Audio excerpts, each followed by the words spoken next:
The young man smirked as he stepped in front of the trucker, blocking his path. "Watch where you're going, old man," he sneered, cracking his knuckles. What he didn't know was that the weathered face staring back at him belonged to a retired Special Forces sniper, one who never backed down. Have you ever underestimated someone only to realize too late who you were dealing with? Share your story in the comments. Don't forget to like and subscribe for more incredible real-life tales. The truck stop diner smelled of sizzling bacon, cheap coffee, and old leather. A neon sign buzzed faintly above the entrance, its red glow flickering against the darkening sky. The place had seen better days. Cracked vinyl booths, a faded Route 66 poster, and a jukebox in the corner that hadn't worked in years. But it had character. It was the kind of place where time stood still, where men who had lived through decades of long highways and harder nights came to rest their weary bones. Among them sat Jack Calloway, a broad-shouldered man with silver hair, deep-set blue eyes, and a face etched with the kind of lines that told stories of war, loss, and survival. He sat alone at the counter, sipping black coffee, his calloused fingers wrapped around the mug like it was the only warmth he'd known in years. His battered leather jacket bore the marks of long journeys and past battles, though few knew how deep those battles ran. Jack wasn't just a trucker. He had spent 25 years in the Army Special Forces, a sniper so skilled that his name was whispered with reverence among his old unit. But that was a lifetime ago. Now, he drove an 18-wheeler, hauling freight from one dusty town to another, finding solace in the solitude of the open road. The door swung open with a sharp creak, and a group of young men sauntered in, their voices loud, their laughter sharp. They were local troublemakers, the kind that had never seen a real fight, but loved to act like they had. Their leader, a wiry, cocky punk with a red baseball cap, turned backward, strutted through the diner like he owned the place. His name was Kyle Grayson, and he had a reputation for picking fights with anyone who looked at him wrong. Jack barely acknowledged them. He had seen their kind before, kids with something to prove, riding the high of arrogance and youth. He wasn't in the mood for trouble, but trouble had a way of finding him. Kyle's eyes locked onto Jack, and a slow grin spread across his face. "Well, well," he sneered, loud enough for the whole diner to hear. "Look at this old fossil, sitting here all alone. What's the matter, Grandpa? Lose your way to the nursing home?" Laughter erupted from his friends as they gathered around, sensing entertainment. Jack didn't flinch. He took another sip of his coffee, setting the mug down with a soft clink. His eyes remained steady, scanning Kyle the way a seasoned predator sizes up a reckless cub. The diner grew uneasy, the other patrons going silent. The waitress, a woman in her 50s with tired eyes, glanced at Jack and then at the young punks, her hands tightening around her notepad. She had seen this before, some dumb kid thinking he was untouchable. Kyle took a step closer, now hovering over Jack's shoulder, his voice dripping with mockery. "What's the matter, old man? You deaf? I asked you a question." Jack finally moved, slowly, deliberately. He lifted his gaze and met Kyle's eyes, his expression unreadable. But there was something there, something cold, something dangerous. A flicker of doubt flashed across Kyle's face, but his pride refused to let him back down. He cracked his knuckles. "You think you're tough, huh? Sitting there all quiet like some badass? Maybe I should teach you some respect." Jack exhaled slowly. He had given this kid a chance to walk away, to leave with his dignity intact. But some men only learned the hard way. He adjusted the collar of his jacket and murmured, his voice calm as a dead winter night. "Son, you just made the biggest mistake of your life." The diner held its breath. Kyle had no idea who he was dealing with. Kyle's smirk widened as he rolled his shoulders, making a show of cracking his neck. His friends egged him on, chuckling as they leaned against the counter. They'd seen him do this before, bully some poor guy into submission, force him to either cower or fight back. The kid had always won. But tonight, he picked the wrong man. Jack Calloway remained still, his weathered hands resting lightly on the counter. His coffee sat untouched, steam curling upward in lazy tendrils. His expression was unreadable, but his eyes had changed. No longer those of a quiet trucker, but of a man who had seen and done things that would turn another man's soul to stone. The moment hung heavy in the air. The waitress, sensing something was about to explode, took a slow step back, her fingers tightening around her apron. A few other customers shifted uncomfortably in their seats, casting wary glances at the young men. Kyle didn't notice, or if he did, he didn't care. He jabbed a finger into Jack's chest. "Come on, Grandpa, let's see what you got." Jack didn't react. Kyle, mistaking calm for weakness, grabbed Jack's jacket, yanking it toward him. And then it happened. Faster than anyone could register, Jack's right hand shot forward, seizing Kyle's wrist in an iron grip. The young man barely had time to blink before Jack twisted his arm, forcing him down onto the counter with a bone-jarring slam. Kyle howled in pain, his body bent at an unnatural angle. The diner erupted into chaos. His friends surged forward, chairs scraping against the floor, but Jack was already moving. He released Kyle, letting the punk stumble backward, clutching his arm. One of the others, a tall, wiry kid with a cheap leather jacket, lunged at Jack. A mistake. Jack sidestepped, catching the kid's momentum and flipping him over his shoulder like a sack of grain. The boy hit the ground hard, knocking the wind out of himself. Another one rushed him, this one faster, more aggressive. He threw a wild punch, but Jack wasn't there anymore. He ducked, hooked his foot behind the kid's knee, and sent him crashing face first into a table. Kyle scrambled back, staring at Jack with wide eyes. "This guy's crazy," one of them stammered, pulling his fallen friend to his feet. Jack adjusted his jacket like nothing had happened, his breath even, his pulse steady. Kyle clenched his jaw, his face burning with shame and rage. He reached into his waistband, gripping something.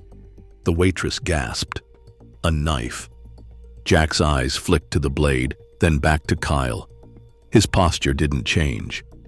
"If you're gonna pull that, son," Jack said coldly, "you better know how to use it." Kyle froze. Because suddenly, he wasn't looking at an old trucker anymore. He was staring at something else. Something terrifying. Kyle's hand trembled as he gripped the knife, his bravado cracking like cheap glass. The diner had gone dead silent, the air thick with something primal.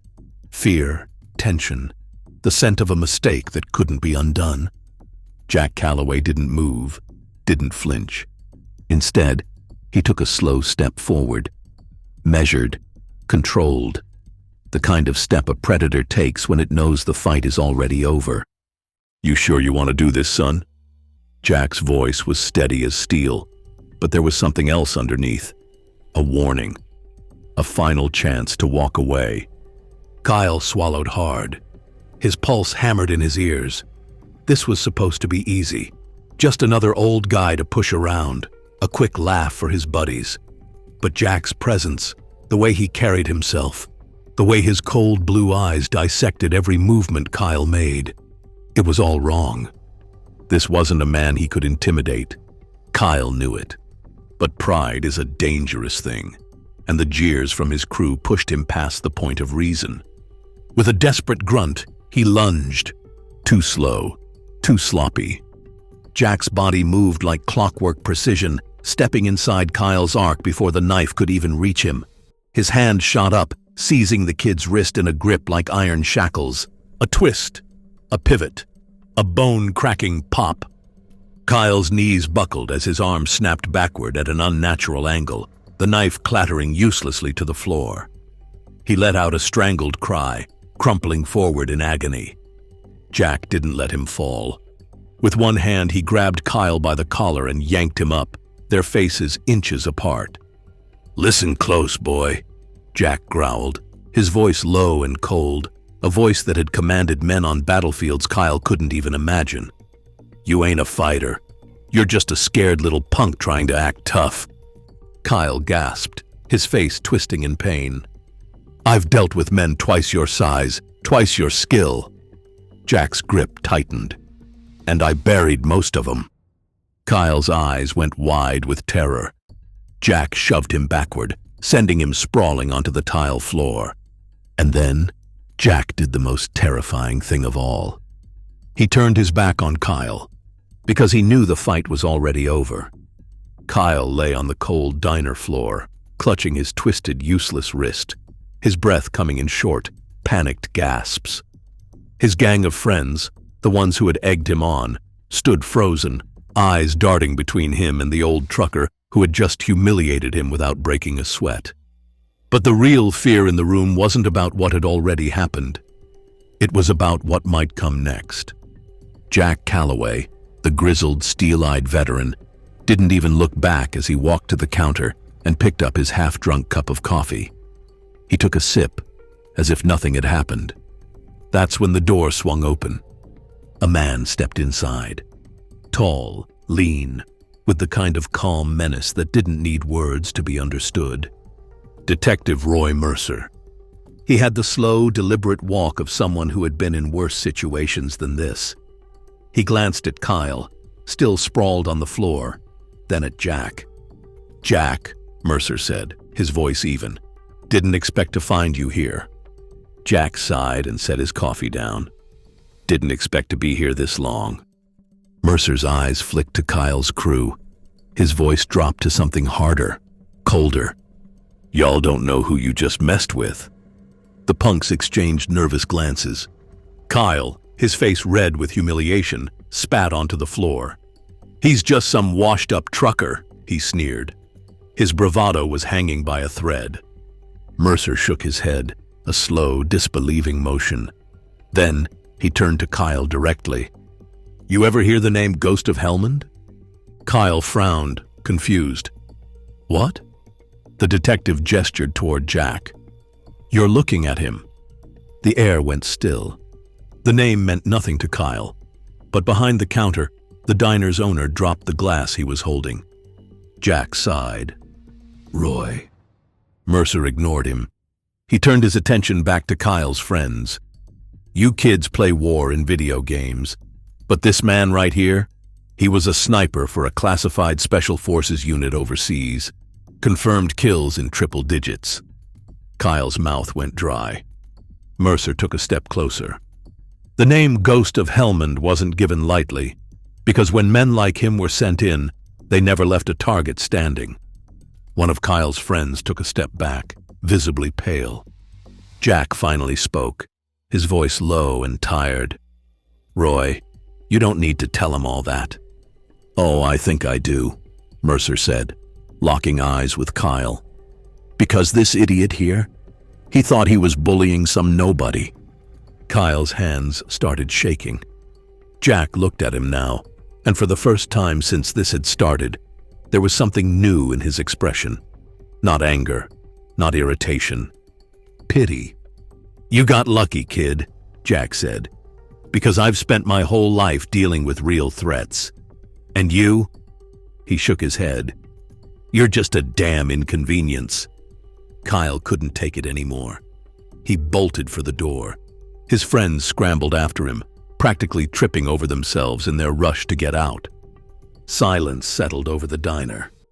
Mercer exhaled, shaking his head. "Damn fools." Jack just picked up his coffee again. "Told you not to make a scene." Mercer chuckled. "Yeah, well, maybe next time they'll think twice."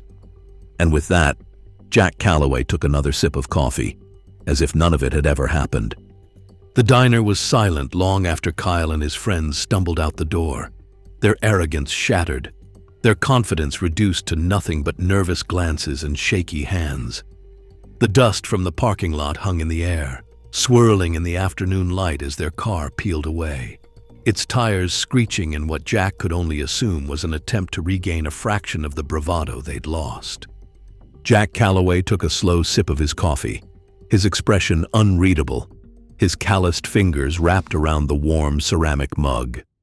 Across from him, Detective Roy Mercer pulled out a chair, the old wooden legs scraping against the diner floor. He sat down with a tired sigh, his eyes scanning Jack for something unsaid. "You know," Mercer finally said, "I still remember the first time I heard that name." Jack didn't answer. He knew what was coming. "Ghost of Helmand," Mercer murmured, shaking his head. "We were sitting in a debrief, looking over mission reports. You were a shadow, a sniper no one ever saw coming. They sent you in when things got too messy for regular boots on the ground. And here you are, just trying to drink a damn coffee in peace." Jack exhaled through his nose, shaking his head. "I walked away from all that, Roy. It's over." Mercer's gaze darkened. "Yeah? Well, it doesn't seem to have walked away from you." Jack didn't argue, because Mercer was right. It didn't matter how many years had passed, how much time had gone by. There would always be a new fool looking to prove himself, always some punk who saw an older man as an easy mark, never realizing that some old men were built different. And Jack? Jack had spent his life watching, hunting, waiting, not out of arrogance or malice, but because it was what he'd been trained to do. It was instinct now. "You ever wonder?" Mercer asked, his voice quieter now. "If you could have just had a normal life?" Jack thought about that for a second.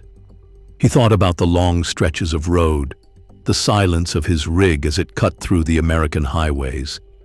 He thought about the way the wind howled through the canyons at night, the way he'd sit under the stars, drinking a beer and pretending he wasn't listening for footsteps that never came. Maybe in another life, things could have been different.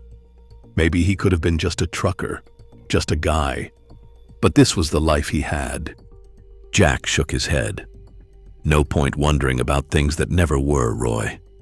Mercer leaned back in his chair, studying his old friend. After a moment, he nodded. "Yeah, I guess that's the difference between us." Jack smirked. "That, and the fact that I still got better aim than you." Mercer let out a laugh. "You always were an arrogant bastard." They sat there in comfortable silence for a while, just two old warriors in a world that had moved on without them. Then, Mercer's expression turned serious again. "You know they'll be back, right?" Jack didn't even look up. "No, they won't." Mercer raised an eyebrow. "You sure about that?" Jack set his empty coffee mug down on the counter, reached into his jacket pocket, and pulled out a folded $100 bill, leaving it under the cup. Then, standing slowly, he adjusted his worn leather jacket and looked Mercer in the eye. "I don't need to be." And with that, Jack Calloway walked out of the diner, stepped into his truck, and disappeared down the highway. Just another rig on the road, carrying more than just cargo. Carrying the weight of a past that never truly let go.